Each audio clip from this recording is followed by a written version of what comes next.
빠른 진행을 해야겠네요. 반갑습니다. 저는 국립청소년우주센터 짱구 배준범입니다. 네. 제 발표 주제는 올바른 비대면 청소년 활동 방안이라고 정했습니다. 네. 올바른 활동이 얼마만큼 잘 이루어질지 모르겠지만 그래도 작년과 이번 해 전에도 초까지 활동했던 게 좀 저는 제 마음 딴에는 잘 이루어지지 않았다고 생각이 됩니다. 준비 과정에서부터 어, 실행하기까지 좀 어려움이 많았고 그래도 몇 차수 시범 운영도 했고 그걸 바탕으로 우리 지도자들이 조금 느꼈던 내용들을 여기 담아보고자 합니다. 저희 센터는 유라시아 끝자락의 외딴섬이었죠. 한양 천리의 간극, 태생적 한계를 가지고 있었습니다. 네. 이 내용을 많이 들어보셨을 겁니다. 2013년도에 백서를 발간했는데 고인이 되신 전 홍승수 원장님, 1, 2대 홍승수 원장님의 글귀를 좀 제가 따왔습니다. 두 번째, 세 번째 글귀였죠. 네. 근데 지리적, 입지적 한계를 항상 저희는 마음속에 갖고 있었지만 여기에서 벗어나서 우리 센터에 찾아오는 학생들뿐만 아니라 전 세계적에 전 세계적으로 뻗어나가기 위한 과정을 저희는 머릿속으로 다 그리고 있었지 않았나 생각이 됩니다. 그래서 덕흥천문대 설립에 엄청 힘을 쏟으셨어요. 그분이. 그 과정에서 어려움도 많았지만 그래도 여기까지 2014년도에 이제 천문대가 이제 들어서고 원격 관측과 온라인 송출이 좀 가능해졌었죠.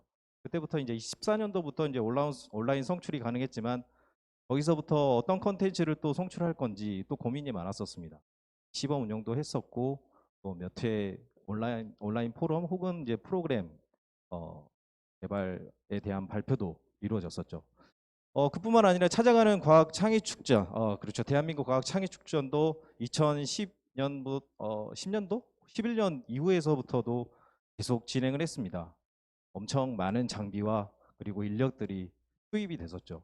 센터에 찾아오는 학생들뿐만 아니라 다른 전국에 있는 학생들에게 어떤 우리 센터가 가지고 있는 프로그램들이 이렇다라는 소개를 하기 위해서 창의 축전도 많이 참가를 했었고 마찬가지로 진흥원이 열고 있는 청소년 박람회도 많이 참여를 했었습니다.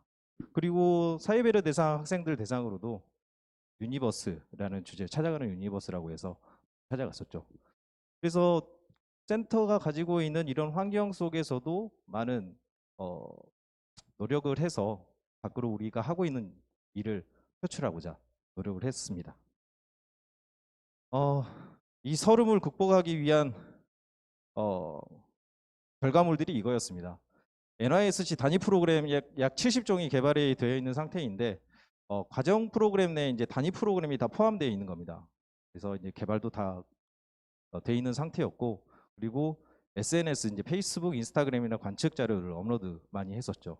그 이후에 이제 센터가 대면과 비대면 활동의 기로에 서 있었던 와중에 박백시 선생님이 이제 물리적인 이 환경이 펼쳐지는 순간 비대면 활동이 이제 시작이 된 거죠. 코로나19 이후에 환경이 펼쳐집니다.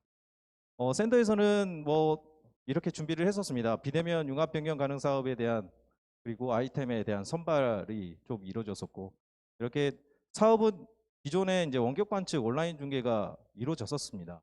사전 교육 후에 이제 1m 망원경 그리고 원격 관측 수행 방식이 이렇게 돼 있었는데 사전과 이제 실제 관측 수행 과정을 온라인 중계로 풀어 나가고자 사업을 변경하고자 했었습니다.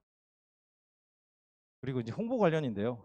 기존에는 이제 단순 리플렛, 보도자료 등만 뿌렸다면 이제는 이제 온라인으로 넘어가서 포털 사이트 및 이제 SNS를 활용하고자 했었습니다. 그래서 네이버 포스트 칼럼 등록하고 그리고 교구제를 활용하고자 하는 공모전에도 이제 참가를 많이 했었고요. 아이템은 계획하고 이제 구상 단계에서부터 오탈자가 있네요. 네. 아무튼 이제 단계가 펼쳐졌는데 온라인 실시간 중계와 소통 과학 프로젝트를 어, 하고자 했었습니다. 계획은 이렇게 세웠는데 아직은 구상 단계이고 실행을 하진 않았습니다. 다른 지역과 동일 시간 같은 길이의 막대를 이용해서 막대 그림자기를 측정하는 지름 구하기 다들 알고 계시죠? 에라스토테네스가 지구 지름을 구하는 방식인데 우리 센터에서 혹은 이제 센터에 있는 학생들과 혹은 아니면 지도자들과 서울에 있는 뭐 학생들과 같이 뭔가 그림자 길이를 재서 지구 이제 지름을 구할 수 있지 않을까라는 생각인데, 저는 이제 위도차가 조금 더 커야 더 정확한 지름을 구할 수 있을 것 같아서 지금 구상 단계입니다. 그리고 이제 신규로 또 쌍방향 청소년 희망 실험을 준비하고 있는데요. 센터가 가지고 있는 센터 기자재를 활용하는 겁니다. 초고속 카메라 그리고 드론 등을 이용해서요. 대신 청소년들이 이런 실험을 해주세요라고 하면 저희가 대신 아바타 형식으로 실험을 해주는 거죠. 그리고 또 추가적으로 신규 아이템이 4종에 있는데요. 온라인 도서 토론과 그리고 3사 로봇 원격 제어, 센터 교구제 발송, 후에 이제 실시간 체험이 이루어지는 거죠. 실시간 관찰하기 영상 중계도 준비하고 있는데, 전 준비만 하고 지금 실행을 하지 못하는 게 좀 안타깝습니다. 생각을 하고 있는데요. 그래서 이런 과정 속에서 계획을 하고 있었는데, 활동운영본부와의 협업이 좀 이루어지기 시작했습니다. 작년 5월 달부터 비실험실이라고 해서 1인 교구제 그리고 온라인 영상을 함께 제공하는 걸 계획을 했었고요. 이거 목적은 공간의 제약에 구애받지 않은 콘텐츠를 개발하기 위해서 이렇게 준비를 했었습니다. 일정은 5월부터 12월까지 이제 시범 운영까지 마친 상태입니다. 센터가 그때 5월 달부터 이제 유튜브로 여러 가지 과학인과 우주인 이런 걸 송출을 했었는데, 청소년과 다양한 이제 콘텐츠로 만나기 위해서 플랫폼을 이렇게 유튜브도 활용을 했었습니다. 그래서 뭐 공기방울 혹은 물컵에 떨어지는 물방울의 모양 이렇게 초고속 카메라로 찍어보고 그걸 이제 유튜브로 올리고, 혹은 이제 그 영상을 가지고 이야기를 토론하는 내용을 유튜브로 올렸었고요. 비실험실을 좀 이어가자면, 실험실은 센터에서 천문 관련 프로그램을 좀 종합해서 학생들에게 비대면 활동으로 좀 쓰면 어떨까라고 판단하에 이제 영상도 제작하고요, 교구제도 제작을 총 5종을 했었습니다. 그래서 보시면 이렇게 부품도 제작해서 어떻게 하면은 업체에서 더 쉽게 이렇게 제작하면 이가 사용되게끔, 혹은 이제 청소년들이 잘 사용할 수 있을 것 같다고 판단하에 이제 업체한테 이렇게 넘기면, 예를 들어서 이제 바늘구멍, 렌즈 사진기가 저렇게 조립 설명서가 나오고 제작이 되는 거죠. 하지만 학생들에게 물어보니까 그닥 저희가 바라는 상이 아니었습니다.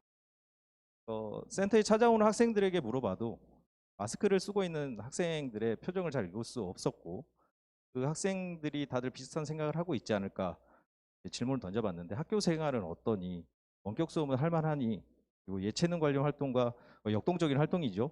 과학 실험은 자주 하고 있어라고 했는데, 어떤 학생은 연말에 이제 전국 학교 스포츠 클럽 축전을 참가했던 예선 영상 제출하는 것도 있더라고요.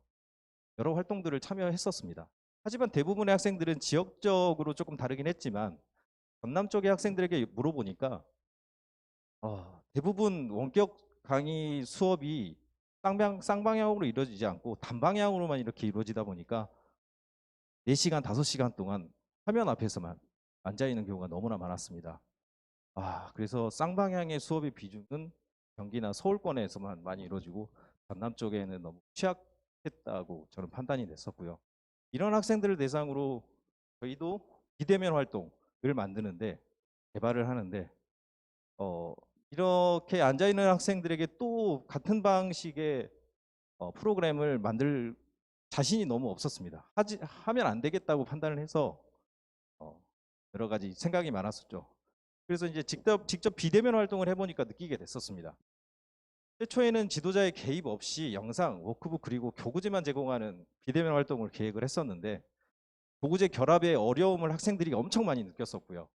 진행 시간은 50분이었는데 기존 대면 활동처럼 긴 시간에 2시간이 필요했었습니다. 그래서 50분 동안 앉아 있는 것도 힘들었는데 그걸 2시간 동안 또 하라니 또 이것도 힘들었고요. 그래서 이제 교구제 조립 영상 활용도가 정말 떨어졌었고, 지도자가 직접 시연하는 게 정말 효과적이라고, 대면 활동이 이게 우리가 지금 주된 방향으로 나아가야 되는데 비대면 활동 쪽에 힘을 쏟지 않았나라는 안타까움이 있었습니다. 비대면 청소년 활동의 청소년 활동이죠. 제가 빨간색으로 표시를 해놨는데, 비대면 활동이 아닌 청소년 활동의 방향성을 좀 정하고자 했습니다. 정의를 좀 내리고 싶었죠. 상호작용이 꼭 필요했었습니다. 박병신 선생님과 배창기 선생님도 말씀해 주셨듯이 피드백이 좀 필요했었습니다. 저도 학생들과 만나다 보면 학생들의 표정도 읽고 그리고 박수 소리도 듣고 싶고 학생에게 또 조언도 해주고 싶고 표정을 읽으면서 하고 싶은데 이게 온라인 플랫폼 자체에서는 못 느끼겠더라고요. 한계가 너무나 많았었습니다. 영상과 교구지만 제공하는 청소년 활동이 해당될 수 없었다고 판단이 됐고 손쉽게 조립할 수 있는 교구지와 제작 활동에 대한 설명서 그리고 영상 자료를 철저하게 준비를 했어야 됐다라고 판단이 됐었습니다. 긴 시간이 걸리더라도 이건 1년이 걸리더라도 2년이 걸리더라도 기존에 개발되어 있는 영상 설명서 이걸 다 엎으더라도 철저하게 준비를 해야 된다라고 판단됐습니다. 그리고 참가 청소년 스스로가 진행할 수 있으면서 쌍방향 소통이 가능한 그리고 피드백이 가능한 구조를 만들어야겠다고 생각했고 청소년 활동이 비대면 청소년 활동이라고 정의를 내릴 수 있지 않을까라는 조심스러운 말씀을 드립니다. 이렇게 준비를 하고 있는데 고민거리가 계속 생기더라고요. 이 기간 동안 청소년 지도자분들도 막 고민이 많았을 건데 나는 청소년들을 위해서 어떤 노력을 기울여야 할까? 지속적으로 비대면 활동을 개발해야 하는 걸까? 혹은 비대면 활동 없이 기존 여기 있던 대면 활동을 계속 개발을 하면서 그 상황에 맞게 비대면 활동으로 전환하는 건 또 어떨까라는 생각도 해봤습니다. 그리고 학교에서 행해지는 원격 수업을 그대로 답습할 필요는 없다고 생각을 했고 그 이유가 이제 제가 그 전에 말씀드렸듯이 5시간 동안 앉아있는 청소년의 마음을 헤아려 보니 답이 좀 정해졌었습니다. 더 고민을 하자면 지도자별로 비대면 활동을 바라보는 시각이 또 달랐고요. 화면 앞에서 활동할 수 있는 콘텐츠를 제작하기 원하는 지도자가 있었고요. 뛰고 돌아다니는 역동적 활동을 비대면에 녹여내고자 하는 지도자가 또 있었습니다. 2가지 혹은 이제 3가지, 4가지로 더 넓힐 수 있겠죠. 저는 여기에서 2번째로 뛰고 돌아다니는 역동적 활동을 비대면에 녹이고자 하는 지도자입니다. 학생들이 화면에서 벗어나서 혹은 화면에 찍히더라도 밖으로 나가서 적극적인 활동을 할 수 있는 비대면 청소년 활동을 만들고자 하는 게 제 바람이고요. 이게 꼭지가 들어맞으려면 청소년의 의도가 연결이 돼야 됩니다. 하지만 이제 무엇보다 이제 준비가 철저하게 돼야겠죠. 교과 연계의 신규 프로그램을 개발하는 게 가장 좋은 것 같습니다. 기존 센터에서 개발한 프로그램을 30분에서 1시간짜리로 짜임새 있게 구성하고요. 이게 무조건적으로는 쌍방향 소통, 소용도 읽고 피드백도 받을 수 있는 활동이어야 된 거죠. 즉시 질의응답과 추후 질의응답 이 2가지가 좀 고민이 됐었는데 둘 다 받아보면 좋을 것 같습니다. 학생들과 프로그램 할 때요. 그리고 기존 프로그램 개발 내용을 바탕으로 비대면형 교구지와 운영 방식을 개선할 필요가 있는가? 이것도 이제 개선을 해야 되는 거죠. 많은 혼란과 정체 속에서 1년이 좀 지났습니다. 제가 파란색 글씨로 써놨는데요. 청소년의 의도는 분명하게 파악을 해야 되고요. 비대면 청소년 활동과 연결을 지어야 된다는 게 중요한 거죠. 저희 센터에서 작년에 이제 비대면 활동으로 준비했던 거 실행 항목들을 좀 나열을 하자면 이 실험실을 개발하고 개선하고 운영을 했지만 최종적으로는 그렇게 운영을 많이는 해보지 못해서 많이 담아내지는 못했던 것 같습니다. 그리고 의료기관 종사자들을 위해서 이제 직곡키트도 배분을 했는데 이것도 마찬가지 쌍방향 소통이 아닌 종이비행과 분광경을 우리 센터에서 키트화했던 거를 그대로 나눠주고 보고만 했던 활동이었습니다. 원격 활동을 주대 활동으로 뽑는 게 문화의 집으로 갔던 이제 나만의 사진기였는데 이것도 이제 잘 이루어졌던 것 같습니다. 교육 관측과 SNS 통해서 관측 데이터 업로드했던 거와 유튜브 실행 영상 업로드, 아까 보여드렸던 우주인과 과학인 등이 있었습니다. 이런 활동을 바탕으로 이번 연도에는 이제 청소년 활동에 대한 비대면 청소년 활동에 대한 정의와 올바른 방향을 좀 설정을 제대로 해야 되는데 추가적으로 개발해야 되는 개선 항목들이 있어야 된다라고 생각이 됐고 떠오르고 이제 신선한 아이들을 모으는 과정이기도 합니다. 아까 이제 작년에 3월달에 수합을 했던 내용들을 바탕으로 실시를 하고자 하는 게 지구들레 측정하는 거 한번 해보고 싶습니다. 지역별로 이제 별의 고도도 측정이 될 것 같아요. 이러면 그리고 아바타 실험을 주되게 이제 대신해 줄게 실험이라고 정해놨는데 하고 싶고요. 마지막으로 청소년의 우렁찬 진각, 그렇죠, 발걸음이죠. 웃음소리가 랜선을 통해서 들리긴 하지만 다시 센터에서 울려 펴졌으면 좋겠습니다. 이상으로 발표 마치겠습니다.